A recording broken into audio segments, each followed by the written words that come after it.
I love math.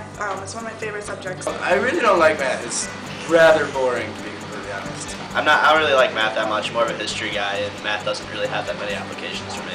I'm gonna have to be honest with you. I hate math. Hi, my name is Morel. My vision to become a math teacher has become a life goal and is becoming reality. My most difficult challenge was to zero in on the age of the student I most wanted to work with and subject matter I wanted to teach. Math. Math. I have a strong desire to make differences in children's lives. I feel my passion for teaching math would be enhanced by building a comfortable environment in the classroom where I can help students master the math material. I want to help children expand their learning horizons by helping them to believe in their ability to achieve.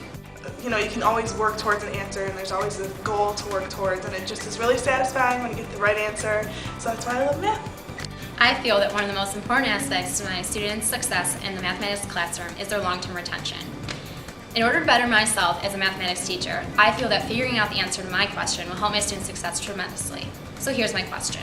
What factors promote long-term retention in the American high school mathematics classroom? So what do I mean by retention? A major goal of education is to help learners store information in long-term memory and to use that information on later occasions in order to effectively solve problems. There are actually 3 different types of long-term memory. Episodic memory, which refers to our ability to recall personal experiences from our past. Semantic memory, which refers to facts and generalized information. Procedural memory, which refers to the ability to remember how to perform a task or employ a strategy. I'm more of a visual learner. I like it when teachers do examples like on the whiteboards, or if I come in after school or something for extra help, that always I like the one-on-one help from teachers. Take team tests before an actual test, working with other people, helps me know what I didn't know before the test. In order to organize my research, I broke the factors into 3 categories. Number 1, teaching strategies and techniques. Number 2, classroom environment. And number 3, brain memory and process. So my first category, which was teaching strategies and techniques, would be the teaching style, the style of the teacher and how they teach. Some methods that they may use, such as active learning or mastery learning. My trig teacher last year, he put a song to the quotient rule to help us learn how to solve derivatives. Discussion versus lecture in the classroom. Days before a test in math, we play basketball, and that's where if you answer a question right, you get to take a shot, and if you make the shot, you get candy. And I really wanted candy, so I worked hard to answer the questions correctly. So my second category for factors was the classroom environment. What I mean by the classroom environment is that I want to study the difference in the length of the classrooms, whether it's block scheduling, semester classes, and year classes. I also want to look at the number of students in each class, if this truly affects, the student to faculty ratio. So my third category was brain, memory, and process.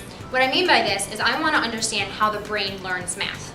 I also understand the brain memory and how it retains information, most effective methods that could help the brain retain information. Just reading from the textbook or doing problems is it doesn't seem to do as much. So when the teacher gets up there, does things on the board, I can see it visually, it really puts it in my mind, and I get the concepts pretty well. If I was given this amazing opportunity to research, I would begin by using my surrounding resources, like OhioLink through my Cuyahoga Public Library. OhioLink would allow me to request any publication or book in any university in the state of Ohio.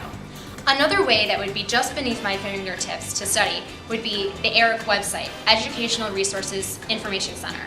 This website is strictly just for teachers and educators. It is filled with information, articles, publications, studies, research, you name it.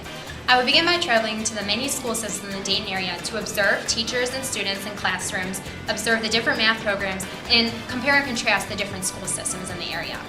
I will then travel to schools across America and study their math programs in order to find the most effective ways that students retain information. Alan Schoenfeld is a professor at the University of California, Berkeley. 2 of his famous works include How We Think and Mathematics Problem Solving. I would love to have the opportunity to travel to California and interview Mr. Schoenfeld and really gain as much knowledge as possible as I can from him in order to better myself as a teacher and to also learn a lot from his qualifications and amazing experiences. I'm very excited to research the answer to my question because I feel that it will help my students retain the mathematics material more effectively, as well as gain a curiosity and love for learning. I hope that it will not only assist me to become the best teacher I could possibly be, but to also be used as a great resource to American high school mathematics teachers and the mathematics programs used in school systems across America.